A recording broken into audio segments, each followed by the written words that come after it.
जी, ये विषय परीक्षा की दृष्टि से देखें तो बहुत महत्वपूर्ण है। तो हम एक एक करके सभी प्रमुख त्योहारों से जुड़े महत्वपूर्ण तथ्यों को जानेंगे, जैसा कि इन स्लाइड्स में दिया गया है। बिल्कुल, चलिए शुरू करते हैं। तो पहली स्लाइड देखते हैं। जी, इस स्लाइड पर कुंभ एवं महाकुंभ के बारे में जानकारी है। इसे 4 भागों में बांटा गया है: विवरण, विशेषताएं, परीक्षा दृष्टि और सारांश। हाँ, तो विवरण के अनुसार यह त्योहार प्रयागराज में गंगा यमुना सरस्वती संगम पर होता है और यह विश्व का सबसे बड़ा धार्मिक समागम है। सबसे बड़ा, और इसके आयोजन के 4 प्रकार बताए गए हैं। जी, माघ मेला जो प्रतिवर्ष होता है, फिर कुंभ जो हर 12 वर्ष में होता है, और अर्धकुंभ हर 6 वर्ष में, और महाकुंभ वो 144 वर्षों में होता है। और इसकी ऐतिहासिक शुरुआत राजा हर्षवर्धन ने की थी। बिल्कुल।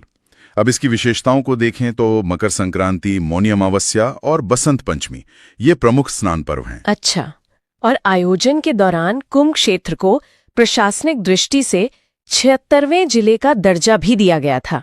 ये तो काफी दिलचस्प है। जी, और भारत में इसके 4 आयोजन स्थल हैं: प्रयागराज, हरिद्वार, नासिक और उज्जैन। इसका महत्व अमृत कलश की बूंदें गिरने की पौराणिक कथा से जुड़ा है। इसमें कुंभ 12 वर्ष और महाकुंभ 144 वर्ष पर बताया गया है। क्या ये सही है? जी, स्लाइड के अनुसार कुंभ प्रत्येक 12 वर्ष और महाकुंभ 144 वर्ष के अंतराल पर ही होता है।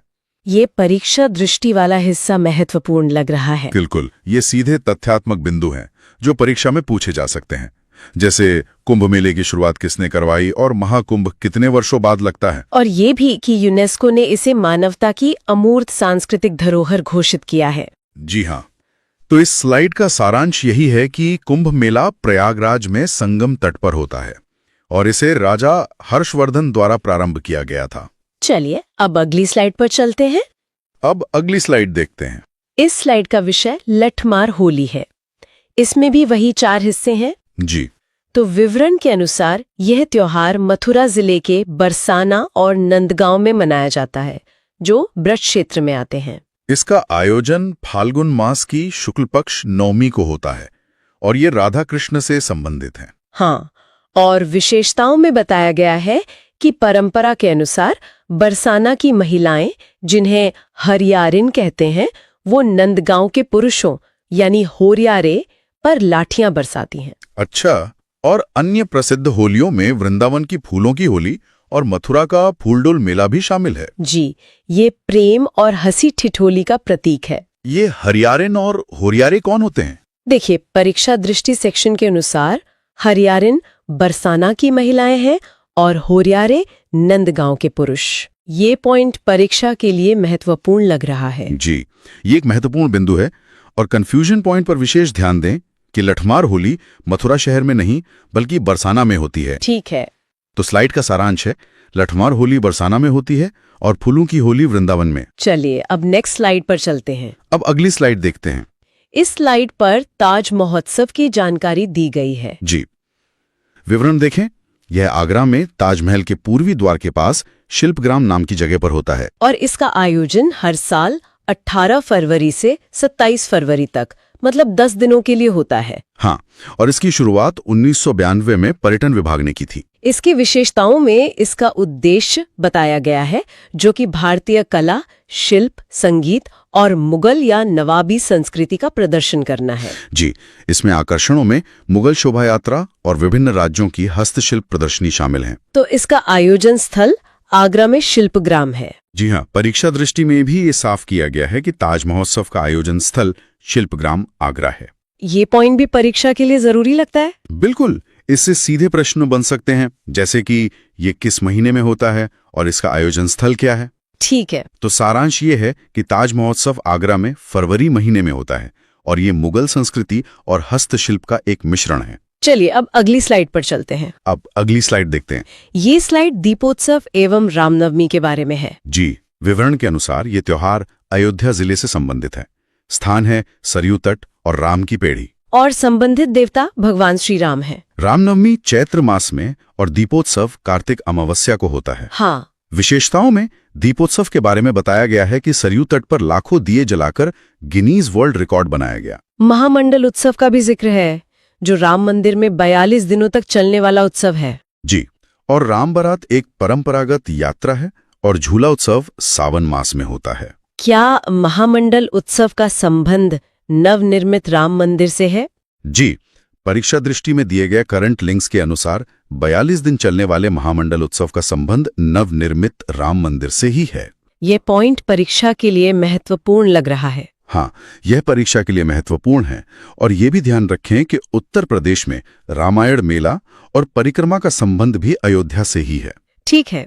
सारांश में दीपोत्सव अयोध्या में सरयू तट पर होता है और रामनवमी राम जन्मभूमि से संबंधित है। अब नेक्स्ट स्लाइड पर चलते हैं। अब अगली स्लाइड देखते हैं। इस स्लाइड में देव दीपावली का वर्णन है। जी, विवरण के अनुसार यह त्योहार वाराणसी मतलब काशी जिले से संबंधित है।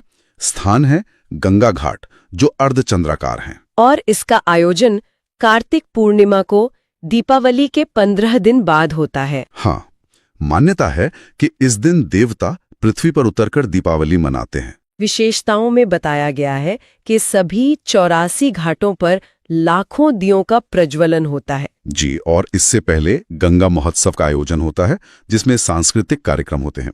ये आयोजन भगवान शिव द्वारा त्रिपुरासुर के वध की खुशी में किया जाता है। तो इसके आयोजन का कारण भगवान शिव द्वारा त्रिपुरासुर का वध है? जी, स्लाइड के अनुसार ये आयोजन त्रिपुरासुर वध की खुशी में ही किया जाता है। ये पॉइंट परीक्षा के लिए महत्वपूर्ण लग रहा है। बिल्कुल, इसमें दिया गया ट्रैप अलर्ट बहुत महत्वपूर्ण है। अच्छा, क्या है वो ये कि दीपोत्सव अयोध्या में होता है जबकि देव दीपावली वाराणसी में होती है। ये तो एक बहुत बड़ा कंफ्यूजन पॉइंट है। जी, और काशी विश्वनाथ उत्सव भी वाराणसी से ही संबंधित है। ठीक है। तो सारांश में देव दीपावली वाराणसी में कार्तिक पूर्णिमा पर होती है और गंगा महोत्सव भी वाराणसी में होता है। अब अगली स्लाइड पर चलते हैं। अब अगली स्लाइड देखते हैं। इस स्लाइड का विषय है खिचड़ी मेला। हाँ, विवरण में बताया गया है कि इस त्योहार को मकर संक्रांति भी कहते हैं।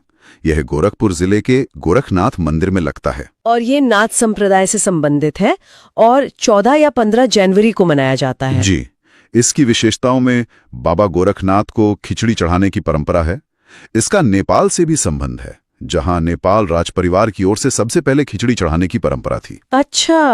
और पौराणिक कथा के अनुसार बाबा गोरखनाथ ने ज्वाला देवी से भिक्षाटन कर यहाँ साधना ली थी। क्या इसे उत्तर प्रदेश का नववर्ष भी माना जाता है? जी, परीक्षा दृष्टि के फैक्ट के अनुसार इसे सांस्कृतिक रूप से उत्तर प्रदेश का नववर्ष भी माना जाता है। ये पॉइंट भी परीक्षा के लिए महत्वपूर्ण लग रहा है। हाँ, इससे डायरेक्ट क्वेश्चन भी बन सकता है कि गोरखनाथ मंदिर में खिचड़ी मेला किस अवसर पे लगता है, जिसका उत्तर है मकर संक्रांति। बिल्कुल। तो सारांश है, खिचड़ी मेला गोरखपुर में नाथ संप्रदाय से संबंधित है। अब नेक्स्ट स्लाइड पर चलते हैं। अब अगली स्लाइड देखते हैं। ये स्लाइड कजरी महोत्सव के बारे में है। जी, विवरण के अनुसार ये मिर्जापुर जिले में पूर्वांचल या विंध्य क्षेत्र में मनाया जाता है। ये एक लोक गीत उत्सव यानी फोक सॉन्ग फेस्टिवल है। और इसका समय वर्षा ऋतु, सावन भादो मास या कजरी तीज है। हाँ, इसकी विषय वस्तु वर्षा का सौंदर्य, विरह वेदना और राधा कृष्ण का प्रेम है। इस जिले में नवरात्रि पर विंध्याचल देवी मेला भी लगता है। जी, और कजरी की उत्पत्ति मिर्जापुर वाराणसी क्षेत्र से मानी जाती है। कजरी लोकगीत की उत्पत्ति कहाँ से हुई? परीक्षा दृष्टि के फैक्ट के अनुसार कजरी लोकगीत की उत्पत्ति मिर्जापुर से हुई। ये पॉइंट परीक्षा के लिए महत्वपूर्ण लग रहा है। जी, ये एक महत्वपूर्ण तथ्य है। इससे संबंधित त्योहार कजरी तीज जो भाद्रपद कृष्ण तृतीया को होती है वो भी याद रखें। ठीक है। सारांश में कजरी का संबंध मिर्जापुर और वर्षा ऋतु से है और विंध्य महोत्सव भी मिर्जापुर में होता है। अब अगली स्लाइड पर चलते हैं। अब अगली स्लाइड देखते हैं। इस स्लाइड में नौचंदी मेला की जानकारी है। जी, विवरण के अनुसार ये मेला मेरठ जिले में लगता है। यह एक ऐतिहासिक और सांस्कृतिक मेला है जो होली के बाद चैत्र मास में आयोजित होता है। और इसकी मुख्य विशेषता यह है कि यह हिंदू मुस्लिम एकता का प्रतीक है। बिल्कुल, विशेषताओं में बताया गया है कि इसका स्थल नौचंदी देवी का मंदिर और बाले मियां की मजार है जो आमने सामने स्थित हैं। मेरठ में ही सरधना महोत्सव या ईसाई मेला भी लगता है। जी, और यह एक विशाल व्यापारिक और पशु मेला भी है।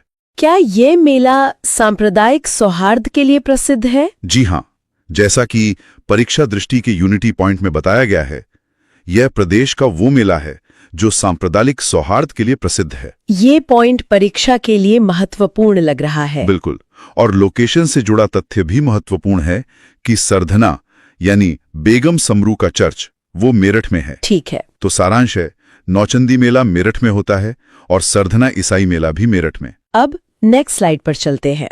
अब अगली स्लाइड देखते हैं। ये स्लाइड बुद्ध पूर्णिमा या धम्मचक्कप्रवर्तन दिवस पर है। जी, विवरण के अनुसार ये वाराणसी के सारनाथ से संबंधित है।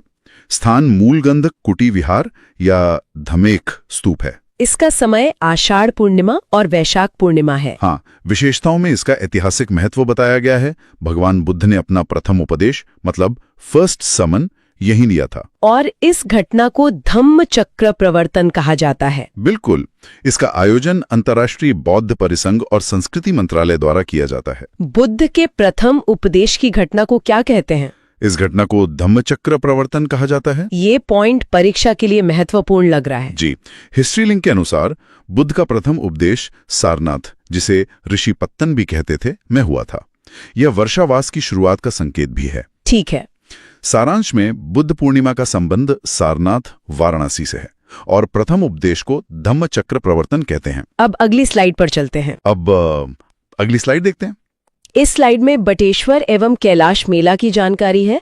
जी, विवरण के अनुसार बटेश्वर मेला आगरा जिले के बटेश्वर नामक स्थान पर यमुना तट पर लगता है। ये एक पशु मेला, कैटल फेयर एवं धार्मिक मेला है और ये भगवान शिव यानी बटेश्वर नाथ से संबंधित है। हाँ, विशेषताओं में इसकी तुलना उरका सोनपुर से की गई है। और कैलाश मेला आगरा में सावन के तीसरे सोमवार को सिकंदरा क्षेत्र में लगता है। आगरा की राम बारात भी प्रसिद्ध है। जी। क्या बटेश्वर मेला मुख्य रूप से एक पशु मेला है? जी, जैसा कि इसके प्रकार में लिखा है, ये एक पशु मेला है। परीक्षा दृष्टि में भी बताया गया है कि ये मुख्य रूप से ऊंटों और पशुओं के व्यापार के लिए प्रसिद्ध है। ये पॉइंट भी परीक्षा के लिए महत्वपूर्ण लग रहा है। हाँ, मैचिंग के लिए ये प्रश्न महत्वपूर्ण है कि बटेश्वर मेला आगरा से संबंधित है। ठीक है। सारांश है, बटेश्वर जो एक पशु मेला है और कैलाश मेला दोनों आगरा में लगते हैं। अब नेक्स्ट स्लाइड पर चलते हैं। अब अगली स्लाइड देखते हैं। यह स्लाइड देवा शरीफ मेला के बारे में है। जी, विवरण में बताया गया है कि ये देवा मेला बाराबंकी जिले में लगता है। यह एक उर्स या सूफी महोत्सव है जो कार्तिक मास यानी अक्टूबर-नवंबर में होता है। हाँ, और ये सूफी संत हाजी वारिस अली शाह से संबंधित है। इसकी विशेषता यह है कि यह कौमी एकता का प्रतीक है। बिल्कुल। यहाँ सूफी संत की दरगाह पर होली खेलने की परंपरा भी है। स्लाइड में सैयद सालार का भी जिक्र है, जिनकी दरगाह बहराइच में है। यह मेला किस संत से संबंधित है? ये मेला संत हाजी वारिस अली शाह से संबंधित है। ये पॉइंट परीक्षा के लिए महत्वपूर्ण लग रहा है। बिल्कुल, डायरेक्ट मैच का प्रश्न आ सकता है। देवा शरीफ और उसका मिलान होगा बाराबंकी से। इसमें एक ट्रैप पर भी ध्यान देने को कहा गया है। जी, देवा जो बाराबंकी में है और देव जो औरंगाबाद बिहार में है, उसमें भ्रमित ना हो। अच्छा, तो सारांश है कि वारिस अली शाह की दरगाह ही देवा शरीफ है जो बाराबंकी में है। अब अगली स्लाइड पर चलते हैं। अब अगली स्लाइड देखते हैं। इस स्लाइड में झूला उत्सव एवं श्रावणी मेला की जानकारी है। जी, विवरण के अनुसार श्रावण झूला मेला मथुरा यानी वृंदावन और अयोध्या में लगता है। समय है श्रावण मास और यह राधा कृष्ण और राम सीता से संबंधित है। हाँ, विशेषताओं में बताया गया है कि अयोध्या में मणि पर्वत पर मूर्तियों को झूला झुलाया जाता है और वृंदावन में मंदिरों में सोने चांदी के हिंडोले या झूले सजाए जाते हैं। जी, श्रावणी मेला फर्रुखाबाद के संकिसा और मिर्जापुर में भी मनाया जाता है। मणि पर्वत मेला कहाँ लगता है? परीक्षा दृष्टि के अनुसार मणि पर्वत मेला अयोध्या में लगता है। ये पॉइंट परीक्षा के लिए महत्वपूर्ण लग रहा है। हाँ,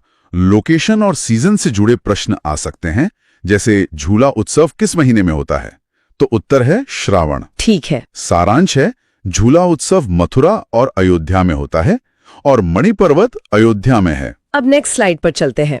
अब अगली स्लाइड देखते हैं। इस स्लाइड पर अन्य महत्वपूर्ण मेले की 2 सूचियां दी गई हैं, सूची ए और सूची बी। जी, सूची ए में है शाकुंभरी देवी मेला जो सहारनपुर में है, गोविंद साहब मेला अंबेडकर नगर में, मकनपुर मेला बिल्हौर कानपुर में, ढाई घाट मेला शाहजहांपुर में और गोला गोकर्ण नाथ लखीमपुर खीरी में। और सूची बी में है कंपिल उत्सव फर्रुखाबाद में, परिक्रमा मेला नैमिषारण्य सीतापुर और अयोध्या में, रामायण मेला चित्रकूट और अयोध्या में और सोरो मेला कासगंज में। शाकुंभरी देवी मेला सहारनपुर में लगता है। जी हाँ, सूची ए और परीक्षा दृष्टि के वन लाइनर दोनों में यही बताया गया है। ये पॉइंट परीक्षा के लिए महत्वपूर्ण लग रहा है। बिल्कुल, इस स्लाइड से मैच द फॉलोइंग प्रकार के प्रश्न बनने की बहुत संभावना है। ध्रुपद मेला और हरिदास जयंती भी महत्वपूर्ण है। जी, ध्रुपद मेला वाराणसी और वृंदावन में, और हरिदास जयंती वृंदावन में। तो इसका सारांश ये है कि ये सूची मिलान वाले प्रश्नों के लिए बहुत महत्वपूर्ण है। जी, अब अगली स्लाइड पर चलते हैं। अब अगली स्लाइड देखते हैं। ये एक क्विक रिवीजन स्लाइड है।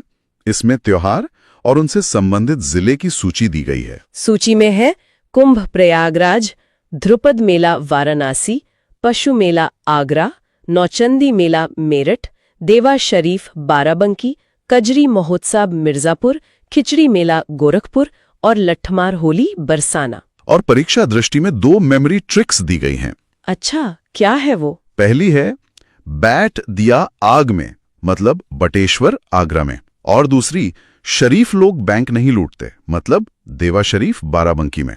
देवा शरीफ के लिए मेमोरी ट्रिक शरीफ लोग और बैंक को जोड़ती है। जी, यही ट्रिक दी गई है, शरीफ से देवा शरीफ और बैंक से बाराबंकी याद रखने के लिए। ये पॉइंट परीक्षा के लिए महत्वपूर्ण लग रहा है। हाँ, ये ट्रिक्स अंतिम समय के रिवीजन में तथ्यों को याद रखने में मदद कर सकती हैं। तो इस स्लाइड का सारांश है कि इसे अंतिम मिनट के रिवीजन के लिए स्क्रीनशॉट लेकर रखा जा सकता है। जी। अब अंतिम स्लाइड पर चलते हैं। अब अंतिम स्लाइड देखते हैं। इस स्लाइड का शीर्षक है परीक्षा के भ्रामक प्रश्न। इसमें 2 मुख्य कंफ्यूजन पॉइंट्स दिए गए हैं। जी, पहला दीपोत्सव जो अयोध्या में है और देव दीपावली जो वाराणसी में है।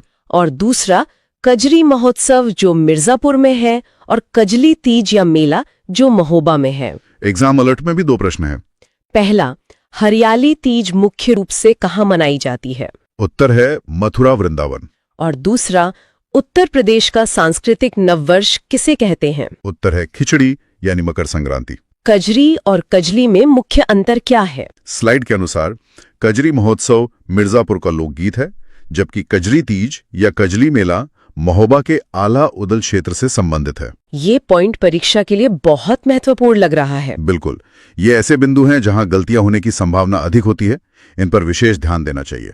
तो आज हमने उत्तर प्रदेश के प्रमुख त्योहारों और मेलों को कवर किया। जी, निष्कर्ष ये है कि प्रश्नों को ध्यान से पढ़ें। ये देखें कि प्रश्न में देव लिखा है या दीप। इन छोटे छोटे अंतरों से ही उत्तर बदल जाता है। इस सामग्री का ध्यानपूर्वक अध्ययन करना बहुत जरूरी है।